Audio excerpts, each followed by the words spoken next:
Welcome to the Inside Silverstone podcast, a business-focused podcast covering all things tech, engineering and innovation.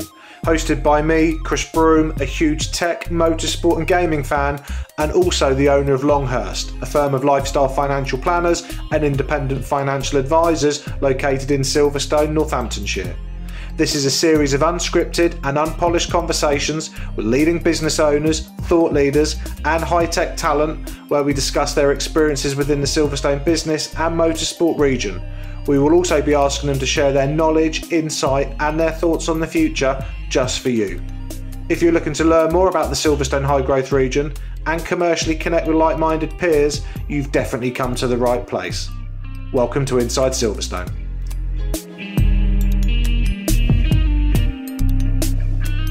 Welcome to the next edition of Inside Silverstone. My name is Chris Broome and I'm your host. Today I am delighted to welcome to the show a new friend involved in composites of all things, Sam Hudson from BAMD. Sam, welcome to the show. Afternoon, Chris. Thanks for having us on. Pleasure. Always delighted to get others involved who are involved in composites, engineering and all things motorsports. So before I get into the sort of natter about your business and what you guys do, what does BAMD stand for? So this is BAMD. So this is your company name. BAMD Limited, and it stands for Barnby and Malarkey Designs. Okay. The Barnby element comes from our chairman's surname. The Malarkey element comes from his partner's surname. Yeah. And the design element is, that was what he left uni to do. He wanted to set up a design shop, and that was how BAMD was formed 11 years ago. And the sort of original business sort of focus was classic cars and race teams. So you guys were actually involved in racing. Yeah. So I think when Adam set up the business, he originally planned to go into the boat building industry because he left Coventry University as a boat designer. So I think that was his passion. Yeah. But he can turn his hands to any element of design. So yeah, when I joined the company around about 9 years ago now, I was the company's first official employee on the books, and we was a classic car firm. So we occupied a little barn conversion in Middleton Cheney, where we had a couple of Porsche 911s. We had an old school 1930s Alvis, and that was my kind of modern day apprenticeship. Really, we started there. So that was. And where are you now? So where's the company based, and what are you guys doing? So now we are at a unit on Upper Hayford, so the disused American Air Force Base. Okay. Just outside Bicester. So we've got four sites or 4 units on this site. The main one we're in at the moment, which is the one that I manage, is the composites facility, which is set up of 12 people, 2 autoclaves, full kit cutting facilities, full finishing shop, full trim shop, clean room, air conditioned clean room. And that's where we are at the moment. And we've got two storage facilities who are quite cool. They're old ammunition bunkers. So nice. Yeah, they're still complete with the solid kind of 2-foot kind of doors on them. So they're always period pieces. Yeah. And we've also got an R&D facility on site as well, which is Adam's other company now, electric assisted vehicles. Okay, and so as a sort of service, I've obviously went on the website, good looking website. I've got design, kit cutting, laminating, autoclave, trimming, assembly, finishing. So talk to us. Is there anything else? So let's talk about composites. So we've got a mutual connection in the form of Silverstone Composites and my good friend Marcus. Yep. So for those that aren't aware, what are composites and why are they so cool when it comes to things like F1 motorsport and fun stuff like that? So to put it kind of in simple terms, composites just means bringing 2 materials together. So composites kicked off kind of 80s or so. It just means bringing resin together with a fiber material as well. So that is a composite. That's evolved over the last kind of 40 odd years. And it's in an array of components now. It's in an array of sectors. So you're right. It was probably just known for being in kind of Formula 1 and motorsport, say 20 odd years ago. But now if you buy a high-end kind of Mercedes or kind of road car, 9 times out of 10 there's going to be some carbon trim on it, because like you said, it's just aesthetically pleasing. So yeah, but it goes far and wide. It's in so many sectors. It's in medical, it's in defense, it's in kind of rail, automotive, motorsport, aerospace. It's it's far and wide, and we cater for a few of those sectors in doing some very interesting projects. We've always tried to pride ourselves on the variety of work we do. We're not just a kind of automotive supplier that just supplies thousands off. We keep our guys entertained by giving them projects from here, there, and everywhere. And are there any sort of current or previous projects you can share with our listeners and our viewers? Anything that's interesting or slightly different? Nothing in particular that I can share, but we've worked on latest kind of motorsport machinery that have won kind of Le Mans this year. That's pretty cool. I mean, I mean, to a layman, that's pretty impressive, right? Yeah, it's something that I always try and remind the lads of when they're kind of laminating parts. If a car finishes a certain race or is known or in the public eye for something, I like to trail it back to, look, we made that bracket or we made that front splitter, and then the guys actually physically can tie themselves to the end product. So we've been doing that. We had a very interesting project that kept us going through lockdown, which was all of the bodywork for a new electric truck made out of natural fibre. So that was a very interesting project. That's the Volta truck. Yes, yeah. So we manufactured all the external black coloured bodywork out of a natural fibre, which is something we've been working with for a good couple of years now, which is probably the forefront of composites, I'd say, moving forward. It's like a lot of subjects in this current day and age. People are looking at the sustainability of things. People are looking at the environmental impact on certain materials, and composites is no different, really. So we started working with flax probably end of 2018, when it became a regulation for the FIA GT4 regulations. So in terms of motorsport, a lot of manufacturers around the world will build cars to a certain technical regulations, so they can all go racing together. So GT4, GT3, and then in Le Mans, GTE Pro, GTE AM. So the FIA brought it in at their entry-level GT series that any aerodynamic device on a current GT4 car had to be made of a natural fibre. So that pushed people like us to learn how to work with flax. So that's what we've been doing. But the Volta project was a good subject. It fit with the ethos of the project, an electric truck that we hope to see driving around city streets in the not so distant future. It was only right, really, that the bodywork was made using the same kind of thought process.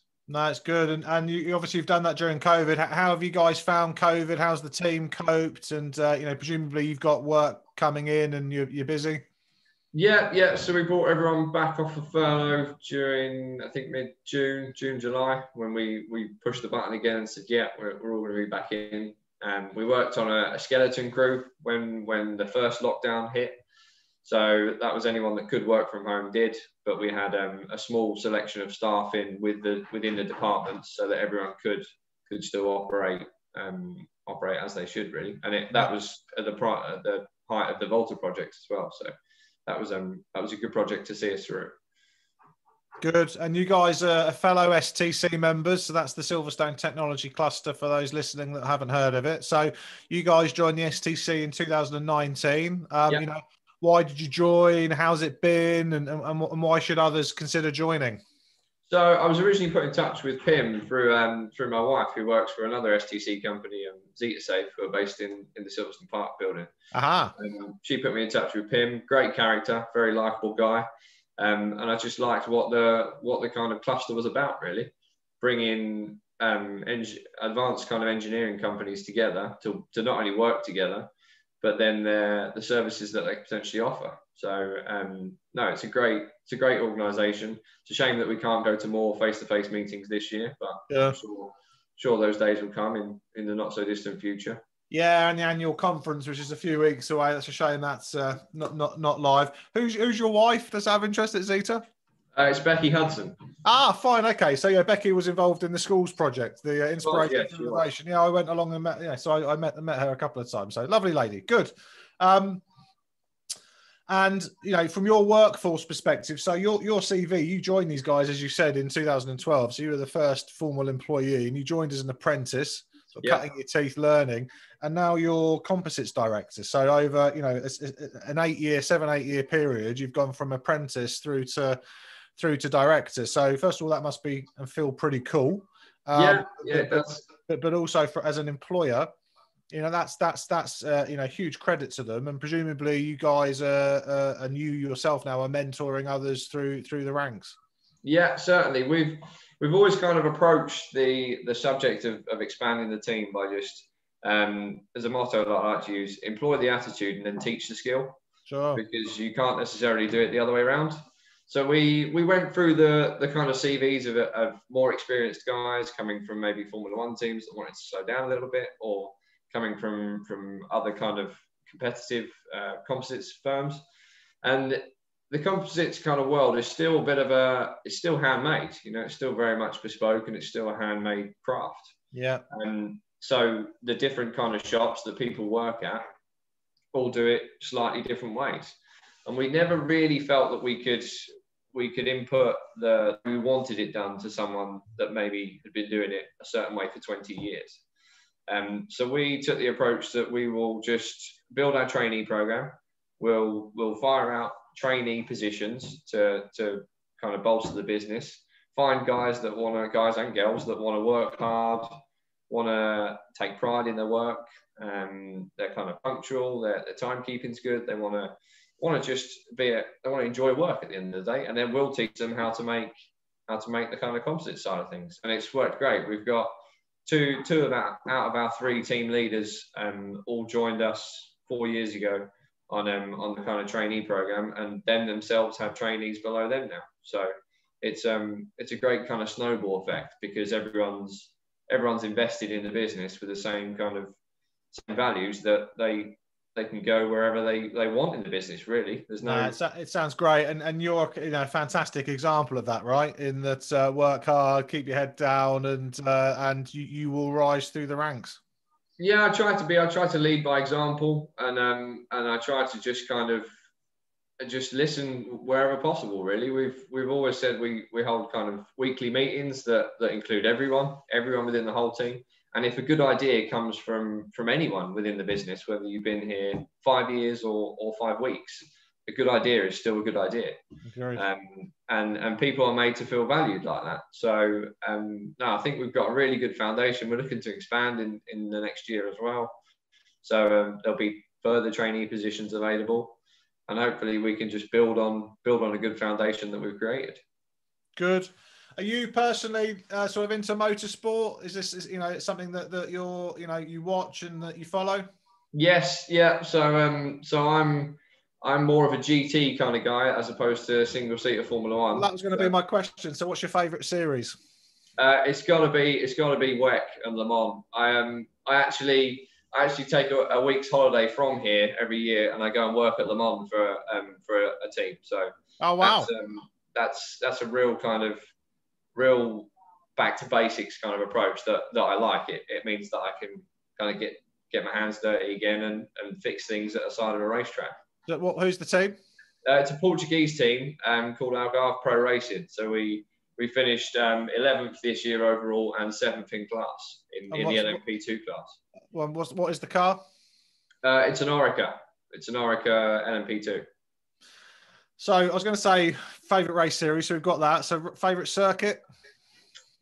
So my favourite circuit is the one that I grew up closest to, which is Brands Hatch GP circuit, which is only used a handful of times throughout the year because of various noise complaints and various kind of other issues.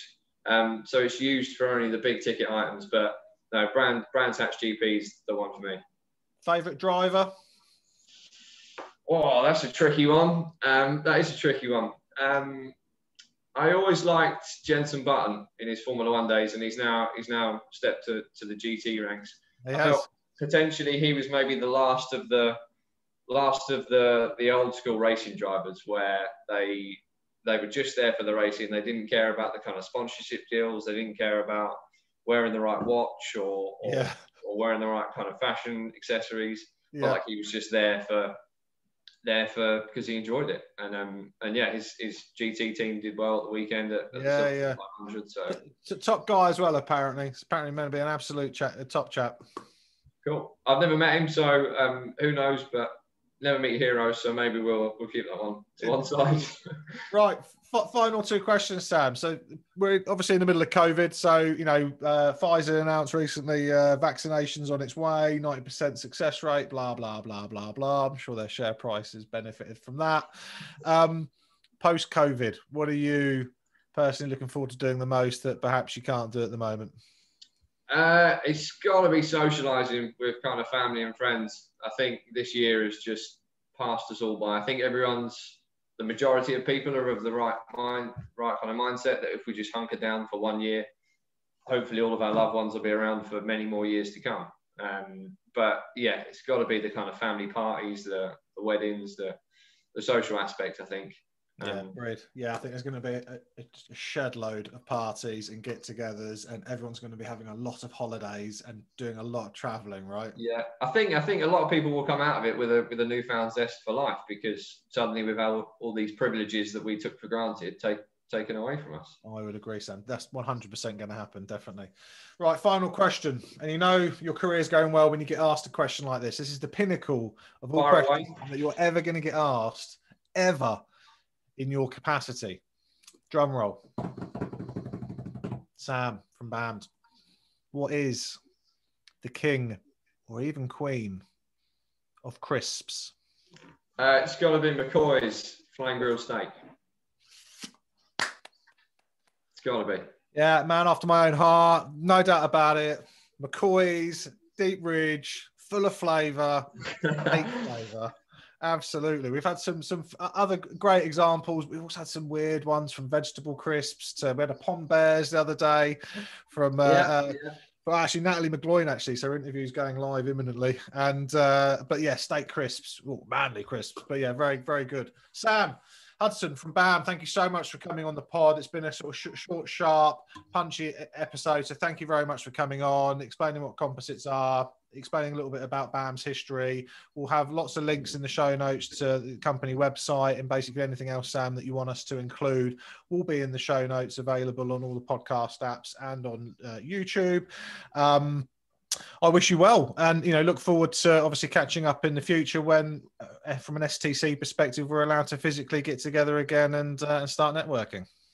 Yeah, hopefully we can catch up over a free tea and coffee or break and roll at one of the STC events. But no, thanks for having us on. And like I said, if anyone's heard anything in the show that they want to know a bit more about, feel free to give us a call, hit us up on LinkedIn, and yeah, if not, come and see what we're about.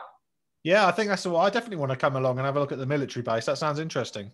Yeah, it's used for a lot of filming. People might notice certain aspects from various different films. I think it was in World War Z.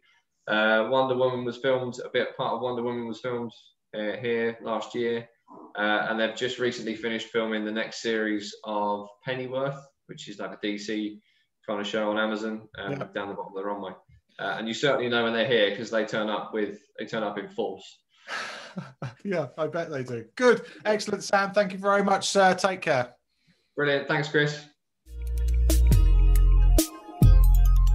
The Inside Silverstone podcast is produced by the team at Longhurst for the benefit of those with a passion for all things tech, engineering and innovation. For more information, please visit longhurst.co.uk/Inside Silverstone, whilst also remembering to give us a 5 out of 5 star rating on iTunes.